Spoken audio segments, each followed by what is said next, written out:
Hello friends, आप सब कैसे हो? आई होप आप अच्छे होंगे। आज हम आपके लिए लेके आए हैं द हिंदू न्यूज़ एनालाइज इन हिंदी।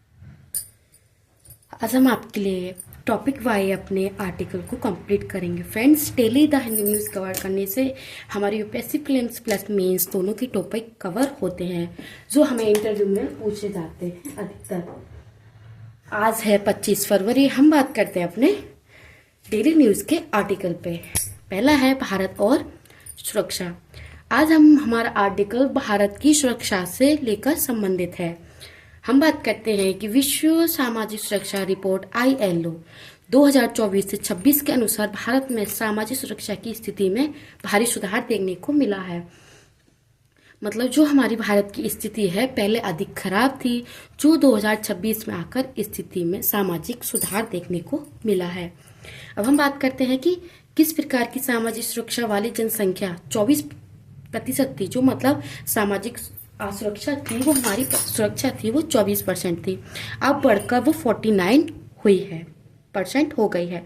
अंतर्राष्ट्रीय श्रम संगठन द्वारा जारी रिपोर्ट, ये ILO मतलब अंतर्राष्ट्रीय द्वारा रिपोर्ट जारी की गई है। अब हम बात करते हैं वैश्विक स्तर पर पहली बार आधी से अधिक जनसंख्या सामाजिक सुरक्षा के दायरे के अंतर्गत आई है। मतलब 52.4% की जो जनसंख्या है वो सामाजिक सुरक्षा के दायरे में आई है।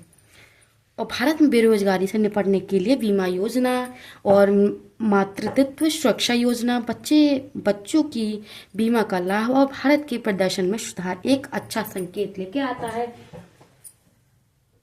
इसके आधार पर हमें ये देखने को मिलता है कि हमारा भारत अब विकसित भारत बनने की ओर अग्रसर है। और उस सुरक्षा के जैसे सरकार सुरक्षा कर रही है, उससे हमें ये भी पता चलता है कि हमें कितनी मदद मिल रही है, कितनी योजनाएं चल रही हैं। और भारत आदित्य योगी विकास और सामाजिक सुरक्षा की प्राथमिकता दे रहा है। मतलब जो सामाजिक विकास है उनको प्राथमिकता दे रहा है। अब हम बात करते हैं अपने नेक्स्ट आर्टिकल पर, रक्षा क्षेत्र के लक्ष्य। मतलब रक्षा क्षेत्र के जो हमारे मंत्री हैं, रक्षा क्षेत्र के मंत्री मतलब राजनाथ सिंह, वो एक मामले में उन्होंने बात किया है। जैसे रक्षा मंत्री राजनाथ सिंह ने भारत की रक्षा क्षेत्र के लक्ष्य की जानकारी दी है। मतलब उन्होंने क्या क्या लक्ष्य किए हैं उनके बारे में उन्होंने अपनी पॉइंट्स को रखा है। भारत शस्त्र के मामलों में 88% आत्मनिर्भर हुआ है। मतलब अभी 12% है, अभी 12% रह गया है आत्मनिर्भर होने के लिए। 2023 से 24 में रक्षा निर्यात 23,000 करोड़ तक पहुंचा है, जो 2029 तक 50,000 करोड़ तक पहुंचने का लक्ष्य रखा गया है।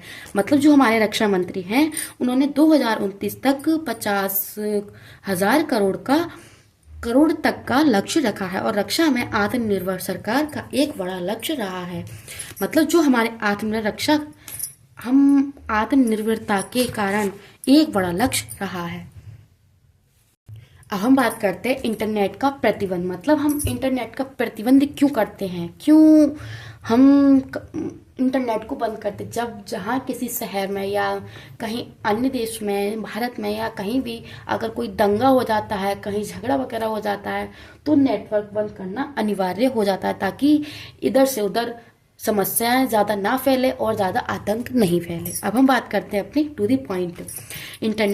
इंटरनेट अधिकारियों की एक संस्था एक्सनाउ की रिपोर्ट में कहा है कि इंटरनेट को प्रतिबंध अधिक राज्यों में किया जा रहा है।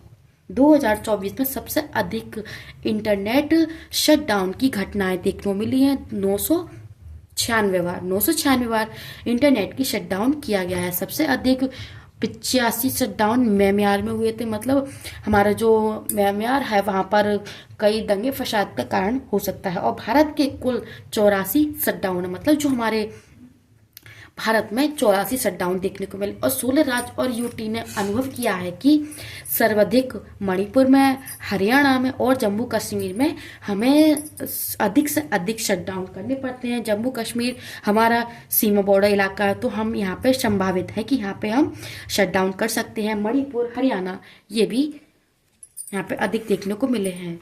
41 शटडाउन विरोध प्रदर्शन से जुड़े 23 सांप्रदायिक हिस्सों से देखने को मिले हैं और पाकिस्तान में 21 शटडाउन के बाद तीसरे स्थान पर है। मतलब जो हमारा पाकिस्तान है, इन सब शटडाउन के बाद मतलब म्यांमार, भारत के बाद पाकिस्तान तीसरे नंबर पे आ रहा है नेटवर्क बंद करने में, मतलब प्रतिबंध करने में।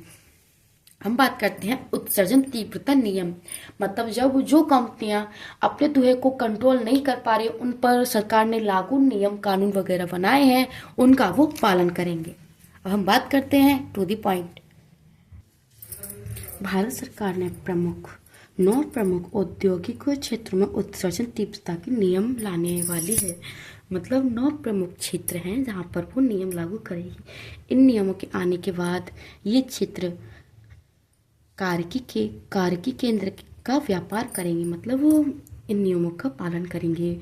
ब्यूरो ऑफ एनर्जी एफिशिएंसी 2023 में ऐसे नोटिफिकेशन लाई थी, लेकिन अब तक नियम नहीं बने हैं।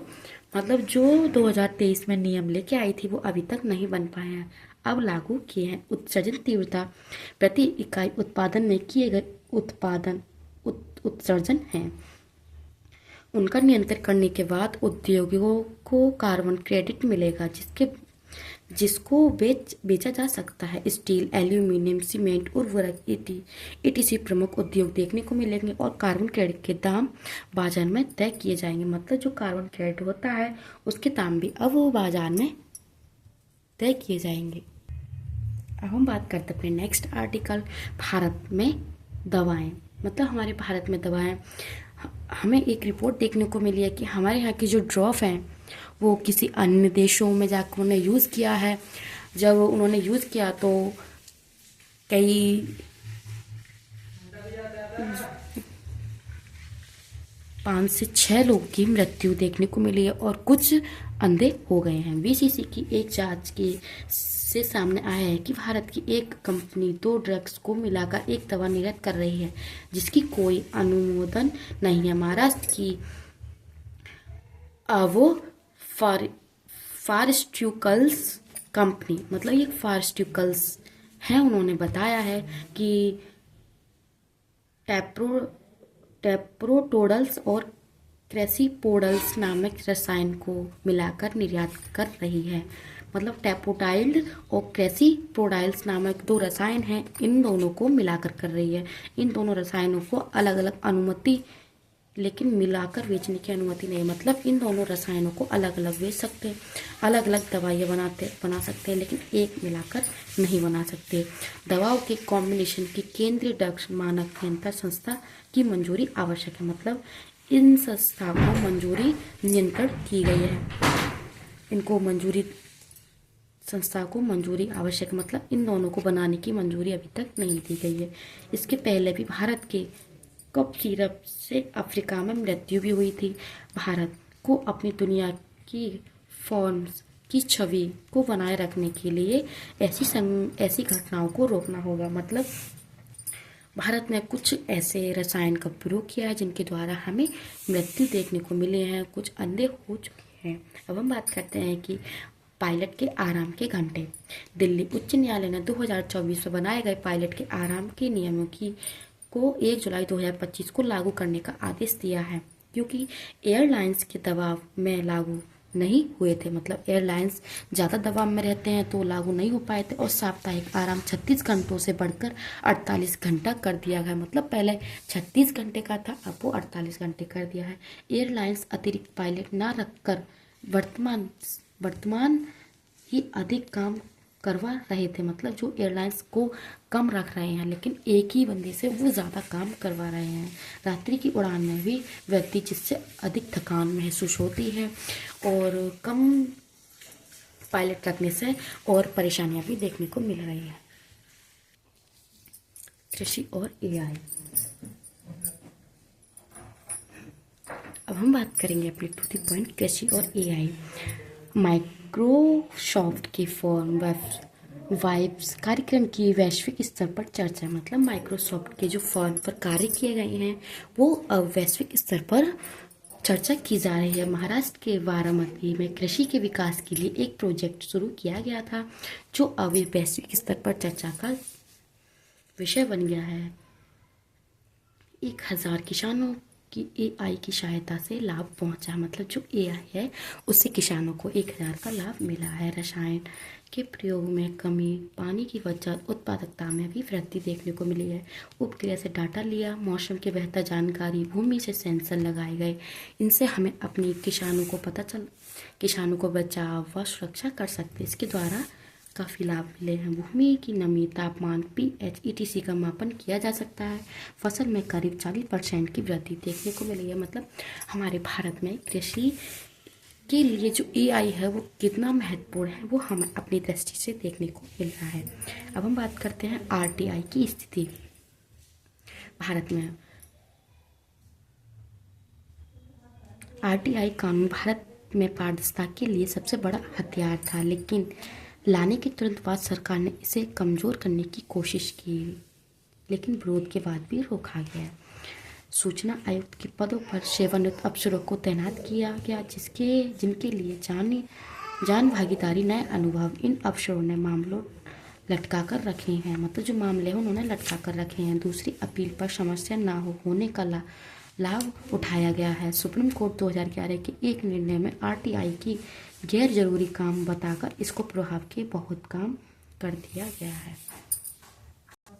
फ्रेंड्स, आप सभी को नोट्स कैसे लगे कमेंट सेक्शन में बताना, एंड वीडियो को ज़्यादा से ज़्यादा लाइक करना, शेयर करना एंड सब्सक्राइब करना ना भूलें। एंड फ्रेंड्स, मुझसे कोई गलती होती है उसके लिए मैं माफ़ी चाहती हूँ। Thank you.